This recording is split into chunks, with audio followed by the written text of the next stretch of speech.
from targeted individual as lone wolf terrorist. Introduction to the Op Catalyst website, which has now been removed from the internet. I am what is called a targeted individual or enemy of the state. Becoming an enemy of the state is quite easy. Uncover a few of its crimes and criminal conspiracies, be as investigative and honest as you can be, and you'll be an enemy of the state quite quickly. In my case, after some years of investigative research, I uncovered existing mysteries about my own life while attracting the attention and interest of government intelligence services and their secret police. These government operations are clandestine, or secret, or classified. Things a government calls secret are many times very illegal, and activities a government classifies are sometimes outright criminal.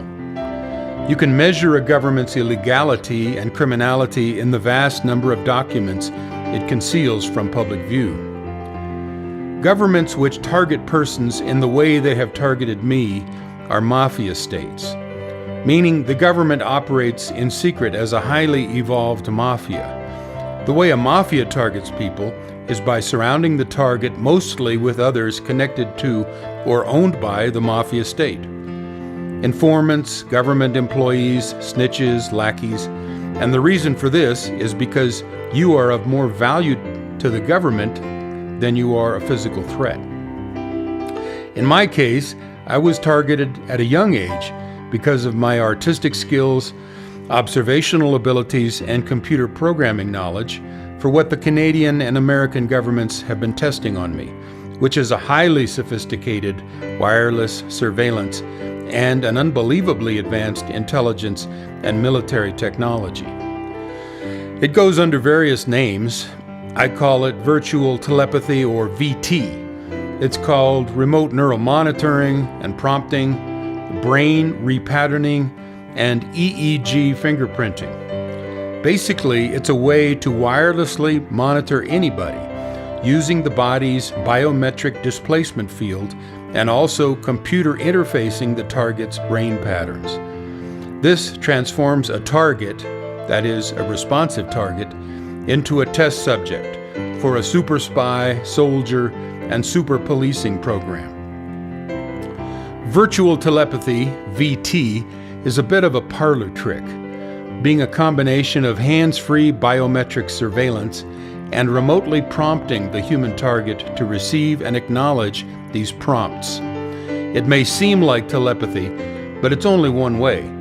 You are a targeted individual with no formal affiliation to the government, its military, police, or intelligence services. The reason for this is simple.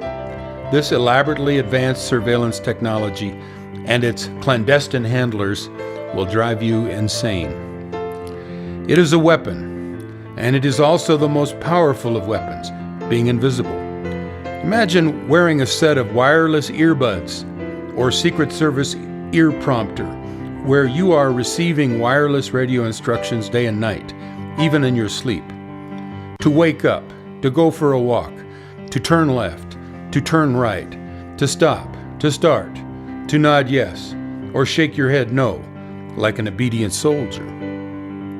Now imagine receiving those instructions after taking off those physical headphones, and that these signals can reach your head wirelessly anywhere you go, like a radio.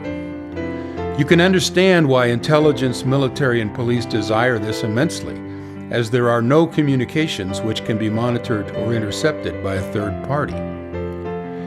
It is private, discreet, and transmitted through an anonymous computer interface to the target's own brain fingerprint, which is theirs and theirs alone, exploiting the same wireless frequencies which are all around us. Adapting to this technology requires isolating the target and destroying their life and sanity in a complete personality disintegration, thereby infiltrating their brain. Canada has a history of this brain repatterning going back to the 1950s with the government and CIA-funded MKUltra program at McGill University with Dr. Ewan Cameron. Like every type of weapon, governments never stop advancing them.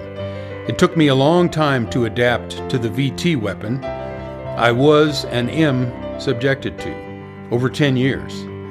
It also involved treatment with antipsychotics so that I could both endure it and remain sane with undisturbed sleep. The reality is that this weapon's development has been going on in various forms through the participation of the American, Canadian, Israeli, and British governments for quite some time, and they generally use prisoners who are both helplessly and constantly monitored in jail cells. These governments, all the way to the top, want virtually telepathic soldiers, spies, and secret police, expanding the required wireless neural monitoring to global populations, whether they know about it or not.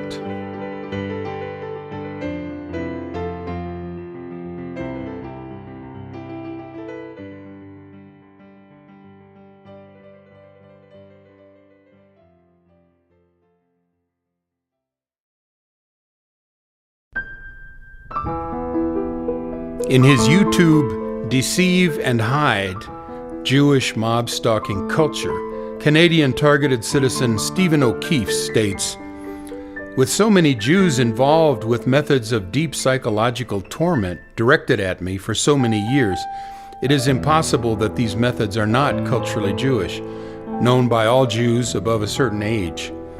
This culturally Jewish method of profiling and stalking someone to ruin would have existed before technology made it easy, perhaps explaining why Jews have been exiled from so many lands. The benefits to shadow governments are endless: spy operations, police stings, drug dealing, money laundering drops, and black operation terror events where an asset or target are surrounded by nothing but layers of backup in a pre-scripted crowd simulation. What gave away the core of this mob stalking method as culturally Jewish was that Israelis always positioned themselves in the lead to appear as a victim, with their terrain cues consistently ordinary per Mossad and Shin Bet's mottos of deception and concealment as a strategy. The culturally Jewish methods of deception and concealment are mafia tactics, as evidenced by the similarity in criminal activities between the American Jewish mafia and the Israeli mafia, the embedded nation of Israel and Israel proper. Jewish-American mafia criminal activities include narcotics trafficking, racketeering, gambling, loan sharking, bookmaking, contract killing, diamond trafficking, extortion, weapons trafficking, fraud, prostitution, and money laundering. Israeli mafia criminal activities include drug trafficking, diamond trafficking, racketeering, loan sharking, robbery, extortion, money laundering, hijacking, gambling, prostitution, bookmaking, weapons trafficking, and human trafficking. This video profiles the surveillance proficiencies of Jews and their nation of Israel as Shin Bet, Mossad, and their Sayanim, or helpers, who profiled, mob-stalked, and ruined my personal and professional life, have declared themselves, quote, deceivers in hiding. Original Mossad slogan, "By deception thou shalt do war," and "Deceit is essential in warfare," and Shin Bet slogan, "Defender shall not be seen." Jewish mob stalking works like this. Jews pass your photo and details around by mobile phone and conspicuously stalk you wherever you go. Once you start discussing it or taking their photos, they complain to authorities that you're insane and obsessed with Jews, a Nazi, white supremacist, or potential terrorist, and that you must be watched very closely, and the Jews will help. Helping means setting you up for ruination, which benefits the police state, which protects Israeli interests. The power of Jews over my host nation of Canada is irrefutable.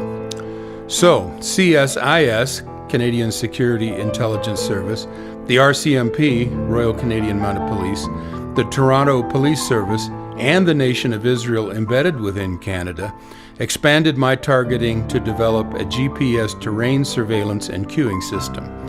This involves portable biometric gear in backpacks, duffel bags, and luggage totes, which redundantly biometrically position you amongst plain-clothed police, spies, and their assets and targets, fed to and through satellite GPS. It's designed to move the target into a scripted surveillance sequence where anything can happen to them, like a mock collision to take them out while appearing accidental, with all immediate witnesses in on the black operation. If the target has been conditioned to EEG remote influencing, as I was, they can be led along a pre-scripted surveillance path, like a marionette, directed, misdirected, and delayed as needed using GPS-positioned cues and resists.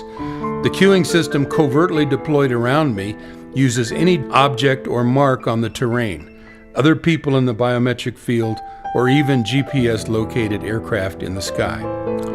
Domestic terror black operations send government officials, police, intelligence, and the military to Israel for counterterrorism training. There they can be covertly EEG fingerprinted and their unique biometric signatures cultivated by Israeli intelligence. Beyond detecting the international locations of plain-clothed intelligence and police for Israeli Jewish operations using GPS cueing systems, important decision makers can be covertly mob-stalked by Jews for life, yielding unlimited political blackmail. As Jewish deception and hiding are further finessed to fabricated domestic terror patsies and the events to go with them, more persons seek Israel for the best counterterrorism training. Jewish stalkers were so intent on always appearing to be a victim in anything I recorded, they gave themselves away as my core predators, despite so many government agencies serving as their camouflage.